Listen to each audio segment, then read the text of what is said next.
ಮತ್ತೆ ಹೇಳ್ತಾ ಇದ್ದೀನಿ, ಇಡೀ ದೇಶಕ್ಕೆ ತಾವು ತ್ಯಾಗವನ್ನು ಮಾಡ್ತಾ ಇದ್ದೀರಿ, ತ್ಯಾಗದ ಮಹಿಳೆ ಅಂತ ಹೇಳಿ ನಾನು ಆಗಾಗ ಇನ್ನೊಂದು ಮಾತನ್ನು ಹೇಳ್ತಾ ಇರ್ತೀನಿ. ನಮ್ಗೆ ಅನೇಕರು ಓಟಮ್ಮನವರು ಹೇಳ್ತಾ ಇರ್ತಾರೆ, ಹೆಣ್ಣು ಕುಟುಂಬದ ಹೆಣ್ಣು ಅಂತ ಹೇಳಿ.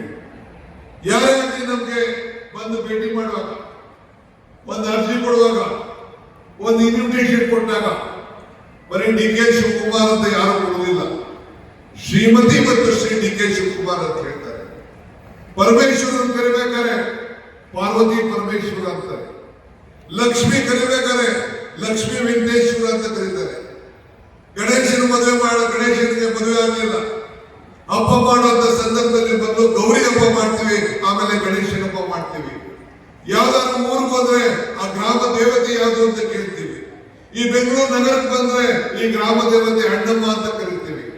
ಹಂಗೆ ಪ್ರತಿ ಸಂದರ್ಭದಲ್ಲೂ ಕೂಡ ಈ ಭೂಮಿ ತಾಯಿಗೆ ಗೌರವ ಕೊಡುವಂತ ಪದ್ಧತಿ, ಸಂಸ್ಕೃತಿ ಈ ದೇಶದಲ್ಲಿ ಉಳಿಸಿಕೊಂಡು ನಾವು ಬಂದಿದ್ದೀವಿ. ಅಂತ ಪವಿತ್ರವಾದಂತ ಭೂಮಿಲಿ ನಾವೆಲ್ಲ ಕೆಲಸವನ್ನು ನಾವು ಮಾಡ್ತಾ ಇದ್ದೀವಿ. ಇವತ್ತು ಮಹಿಳೆ ಮತ್ತು ಮಕ್ಕಳ ಸುರಕ್ಷಿತವಾಗಿ ಸಮಾಜವನ್ನ ಅಭಿವೃದ್ಧಿಯನ್ನು ಮಾಡಲಿಕ್ಕೆ ನಿಮ್ಮ ಮೇಲೆ ಒಂದು ದೊಡ್ಡ ಜವಾಬ್ದಾರಿ ಇವತ್ತು ಇದೆ.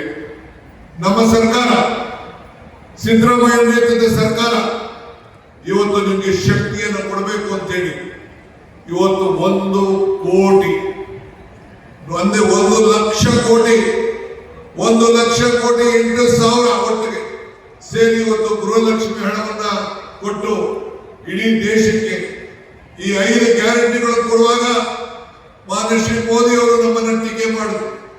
ಇದು ಸಾಧ್ಯನಾ ಅಂತ ಹೇಳಿದ್ರು. ನಾನು ಹೇಳಿದೆ, ಎಲೆಕ್ಷನ್ ಬಂದಂತ ಸಂದರ್ಭದಲ್ಲಿ ಎಲ್ಲ ಕ್ಷೇತ್ರಗಳಿಗೆ ಪ್ರಚಾರ ಮಾಡುವಾಗ ಕಮಲ ಕೆರೆಯಲ್ಲಿದ್ದರೆ ಚಂದ, ತೆನೆ ಹೊಲದಲ್ಲಿದ್ದರೆ ಚಂದ, ಈ ದಾನ ಧರ್ಮ ಮಾಡುವ ಕೈ ಅಧಿಕಾರದಲ್ಲಿದ್ರೆ ಮಾತ್ರ ಚಂದ ಅಂತ ಒಂದು ಮಾತು ಹೇಳಿದೆ.